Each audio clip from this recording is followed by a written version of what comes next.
즐거운 저녁 시간 보내고 계십니까? JTBC 8시 뉴스입니다. 요즘 폭염의 기세가 정말 무섭습니다. 나흘째 도내 전역에는 폭염특보가 내려져 있는데요.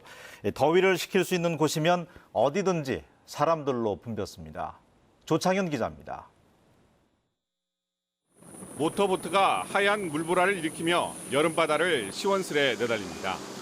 바다 위에서 느끼는 짜릿한 속도감은 찜통더위를 잊기에 충분합니다. 무더위를 잊기에 바닷바람이 시원한 해수욕장만한 곳이 없습니다. 거침없이 바다에 뛰어들어 파도에 몸을 맡기면 더위가 저만치 달아납니다. 요새 너무 집에 있으면 너무 더워가지고 땀만 뻘뻘 흘리고 그랬는데 이런데 해수욕장 나오니까 같이 땀 흘려도 너무 시원하고 좋고 너무 재밌습니다. 물과 그늘이 있는 곳이라면 어디든지 더위를 피하려는 사람들로 붐볐습니다. 계곡에서 내려오는 시원한 물에 발을 담그고 물장구를 치다 보면 잠시나마 더위를 잊을 수 있습니다. 전주시청 앞마당이 작은 풀장으로 변했습니다. 더위에 지친 개구쟁이들은 미끄럼틀을 타고 내려와 물속에 뛰어듭니다. 어른아이 할 것 없이 물총을 쏘고 물풍선을 던지며 더위를 물리쳐 봅니다. 물총놀이하고 물풍선 던지면서 미끄럼틀에서 형들 놀리는 게 재밌어요.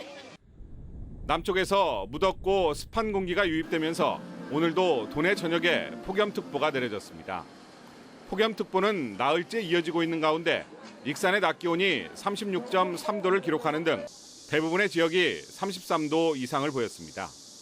당분간 비 소식이 없어 무더운 날씨는 이번 주 내내 계속되겠습니다. 찜통더위가 밤에도 식지 않으면서 어제에 이어 오늘도 대부분의 지역에서 열대야가 나타날 것으로 예상돼 잠 못 드는 밤이 이어질 것으로 보입니다. JTBC 뉴스 조창현입니다. 군산시가 구도심 활성화를 위해서 주민들이 참여하는 다양한 문화 공모 사업을 추진하고 있습니다. 하지만 당초 목적과는 달리 주민들 참여가 낮거나 아예 사업 자체가 변질되면서 예산 낭비 논란이 일고 있습니다. 김진영 기자가 보도합니다. 상가에 걸려있는 낡은 우체통입니다. 구도심 주민들이 벌성 사나운 우체통에 예쁜 그림을 그려 도심 분위기를 살리기로 했습니다. 군산시는 우체통 20개를 꾸미는 주민 참여 사업에 350만 원을 지원했습니다. 하지만 우체통에 그림을 그린 것은 주민이 아닌 전문 예술가들입니다. 우체통에다 작가가 자기 작품을 만드는 거예요. 또 그림을 그리는 거예요. 주민 상대로 거리 공영 공모 사업은 바자회로 변질돼 논란이 일고 있습니다. 수익 사업을 못하도록 규정돼 있지만 군산시는 문제될 게 없다는 입장입니다. 또 재료비 이런 걸 저희가 지원한 건 아니었고 그 재료비들은 각자 상인들이 가지고 오셔서 팔아서 수익금은 그 협동조합 기금으로 마련을. 군산 구도심 활성화를 위해 주민 참여 공모 사업은 14개 정도입니다. 군산시는 3차례에 걸쳐 1년에 3억 원을 지원합니다. 그러나 주민 참여 조조로 제대로 진행되지 않거나 변질되면서 헛돈만 쓰는 주민 공모 사업이 적지 않다는 지적입니다. 전문성이 부족하기 때문에 그걸 배우고자 하는 사람들이 또 참여율이 적고 그러면 또 없어지고 그로 인해서 예산은 쓰지만 효과가 없는 사업들만 진행하게 되는 거죠. 군산시가 주민 공모 사업에 지원하는 예산이 눈먼 돈이 되지 않도록 제도 보완이 시급히 마련돼야겠습니다. JTBC 뉴스 김진영입니다. 전북의 11개 4년제 대학이 수시 모집에서 12,000여 명을 선발합니다. 한국대학교육협의회 2017학년도 수시 모집 요강을 보면 전북대와 전주대가 각각 2,100여 명, 원광대 3,000여 명, 우석대 1,500여 명 등 11개 대학에서 12,576명을 선발합니다. 수시 모집 원서 접수는 9월 12일부터 21일까지며 이 기간에 대학별로 3일 이상 접수합니다. 다른 교사들에 비해서 근무 시간이 긴 영양교사들은 앞으로 출퇴근 시간을 탄력적으로 조정해서 근무할 수 있습니다. 전북교육청은 식재료 검수 업무 등을 위해서 매일 일찍 출근하는 영양교사에 대해서는 탄력적 근무 시간을 허가할 수 있다고 교육부가 통보해옴에 따라서 이 같은 내용을 단위 학교에 안내했다고 밝혔습니다. 이에 따라 직무 특성상 매일 일찍 출근하는데도 퇴근 시간이 다른 교원들과 같아서 불이익을 받아왔던 영양교사들은 학교장의 승인을 받아서 근무 시간의 탄력적인 운영이 가능해졌습니다. 전주시가 옛 도심의 큰 길을 한 달에 한 차례가량 차 없는 거리로 운영하기로 했습니다. 상인들도 반기고 있는데요. 전주시 의회가 제동을 걸어서 도입이 쉽지 않을 전망입니다. 권대성 기자가 보도합니다.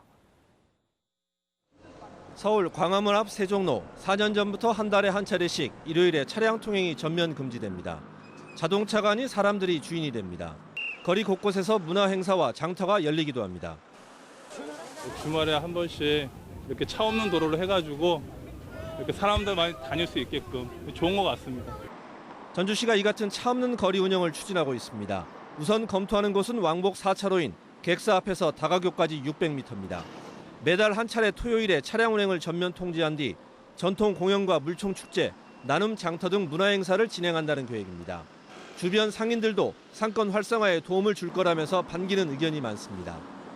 많이 환영하고 있습니다. 그렇게 함으로써 시민들과 관광객들이 편안하고 안정된 상태에서 이 거리를 찾게 될 것입니다. 하지만 전주시의회가 대상 거리가 부적정하다는 이유 등을 들어 제동을 걸었습니다. 차량 통제와 문화 행사를 위해 필요한 예산을 절반 넘게 깎아버렸습니다.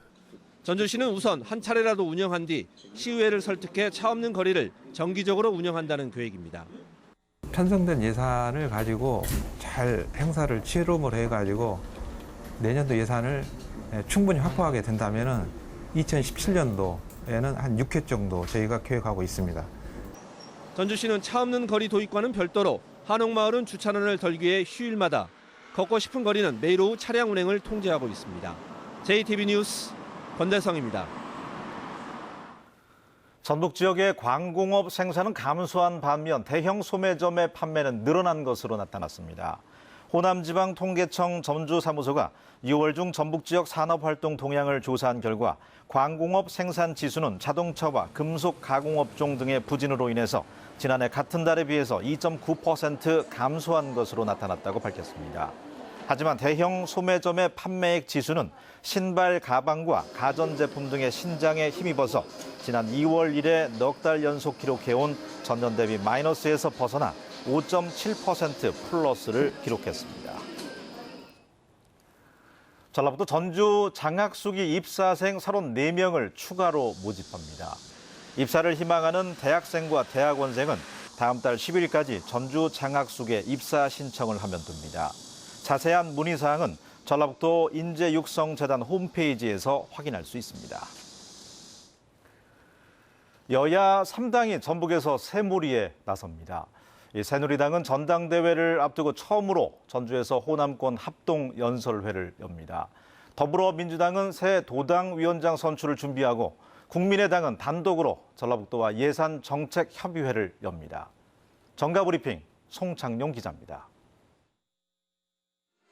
새누리당 전북도당은 지난 26일 정운천 도당위원장 취임식을 갖고 전북 발전을 이끌겠다고 선언했습니다.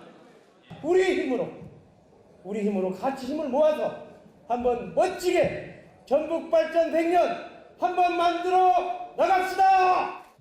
새누리당은 이번 주에 전북에서 본격적으로 새몰이에 나섭니다.